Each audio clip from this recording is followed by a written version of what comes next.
بسم اللہ الرحمن الرحیم۔ غربا جماعت کے بعض ذمہ داروں کا کہنا ہے کہ اگر تمہارا پیسہ اخراجات جامع اہل حدیث کی مسجد خاص طور سے مسجد اقصی میں کیا گیا تو یہ نہ سمجھنا کہ تمہارا مال اچھی جگہ لگا۔ کیا ہے بھئی؟ یہ جماعت غربا کے بعض ذمہ داروں کا کہنا ہے کہ اگر تمہارا پیسہ یعنی اخراجات جامع اہل حدیث کی مسجد خاص طور سے مسجد اقصی میں گیا تو یہ نہ سمجھنا کہ تمہارا مال اچھی جگہ لگا، ایسا کہہ کر لوگوں کو رد کیا۔ روکا جا رہا ہے۔ روکنا کیسا ہے اور ایسے موقع پر عوام کو کیا کرنا چاہیے؟ بالکل غلط بات ہے، یہ تو زیادتی ہے میرے بھائیوں۔ کیوں آخر یہ بات کہی جا رہی ہے کہ اگر کوئی جامع اہل حدیث کی مسجد اقصی میں اگر کوئی اپنا مال لگاتا ہے تو آپ کا مال اچھی جگہ نہیں لگا؟ کون کہہ سکتا ہے؟ کیوں کہہ سکتا ہے؟ یہ اللہ تبارک و تعالیٰ کا گھر نہیں ہے؟ یا اللہ تبارک و تعالیٰ کی بندگی اور عبادت نہیں ہوتی ہے؟ اس کی بنیاد اللہ کی توحید نبی کی سنت پر نہیں رکھی گئی ہے؟ اس کے ممبر سے اللہ کی کتاب اور نبی کی سنت اور صحابہ کرام کے منہج کے مطابق خطابات اور دروس نہیں ہو رہے ہیں؟ یہ باتیں آپ کے سامنے یہ مجلس میں ہو رہی ہیں، کس بنیاد پر ہو رہی ہیں میرے بھائیوں؟ یہ تو نفرت دلانے کی بات ہے۔ اور ایک طرف اہل حدیثیت کا دعویٰ بھی کوئی کرے تو اس سے بڑی نادانی اور کیا ہو سکتی ہے؟ میرے بھائیوں، یہ عصبیتیں ختم کرو، یہ عصبیتیں ختم کرو، اس سے کبھی کوئی فائدہ آپ کو نہیں ملے گا۔ میں اپنے عزیزوں سے کہنا چاہتا ہوں جو اس طرح کی باتیں کرتے ہیں، میں نہیں کہتا کہ مطلب یہ کوئی یعنی بہت زیادہ علم اور سوجھ بوجھ رکھنے والا اس طرح کی بات کر سکتا ہے۔ کسی نے بھی یہ بات کہی ہوگی، میں اسے مطلب ناسمجھی ہی کی بات سمجھتا ہوں، لیکن میں دعا کرتا ہوں کہ اللہ تعالیٰ ہمارے ان بھائیوں کو ہدایت عطا فرمائے اور عصبیتوں سے، سختیوں سے، نفرتوں سے، دشمنیوں سے نکل کر کے اللہ تبارک و تعالیٰ حق اور ہدایت کی راہ کو سمجھنے کی توفیق عطا فرمائے۔ آپ غربا میں تھے، ہیں، ٹھیک ہیں، لیکن ایسا ضروری نہیں ہے کہ جو آپ پکڑ کے بیٹھے ہیں وہی صحیح ہے، کیونکہ سب کے لیے معیار اللہ کا کلام، اللہ کے نبی کا فرمان اور اللہ کے نبی علیہ السلام کے صحابہ کا راستہ اور ان کی زندگی ہے۔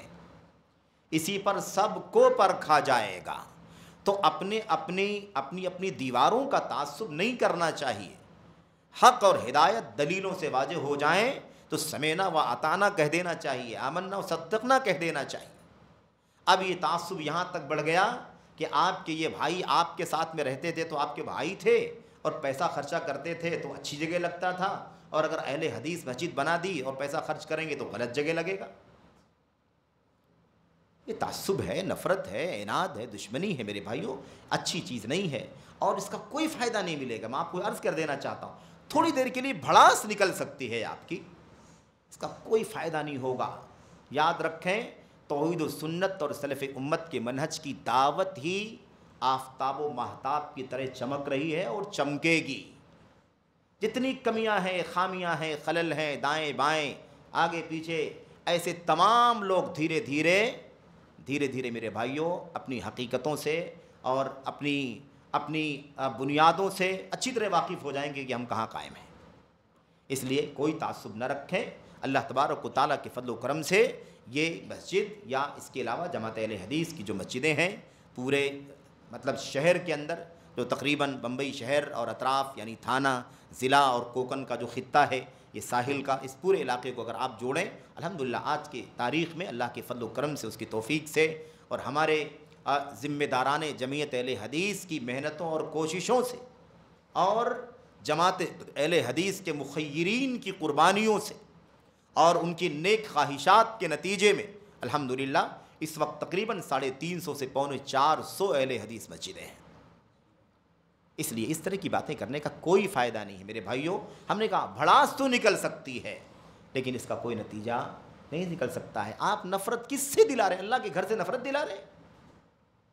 یہ اچھا کام نہیں ہے میرے بھائیوں، یہ اچھا کام نہیں ہے۔ یہاں پیسے دینا سب سے اچھا کام ہے۔ اس کی تعبیر میں حصہ لو، اس کے نشاطات میں حصہ لو، سرگرمیوں میں حصہ لو۔ میں ضمانت دیتا ہوں کہ اس سے اچھا کوئی راستہ نہیں جہاں آپ کا مال خرچ ہو، کیونکہ اللہ کی توحید، نبی کی سنت اور صحابہ کرام کے مشن کے علاوہ دنیا میں سچائی نام کی کوئی چیز ہو ہی نہیں سکتی ہے میرے بھائی۔ اس لیے یہ بات بالکل درست نہیں ہے اور عوام کو روکا جاتا ہے، بالکل غلط ہے۔ عوام کو روکنا غلط ہے، یہ ورغلانا ہے، بہکانا ہے جو غیر مناسب ہے۔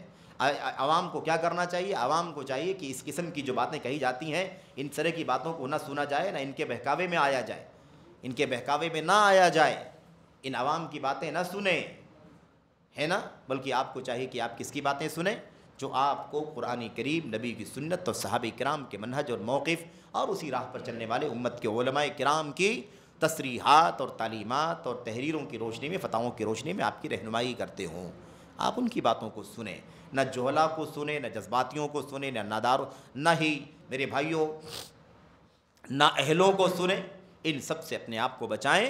امت کے سچے وارثین، امت میں اللہ کی نبی علیہ الصلوۃ والسلام کے سچے وارثین وہی ہیں جو قال اللہ، قال الرسول، قال الصحابہ کی بات کرتے ہیں، اس کے سوا کوئی سچا وارث نہیں ہے۔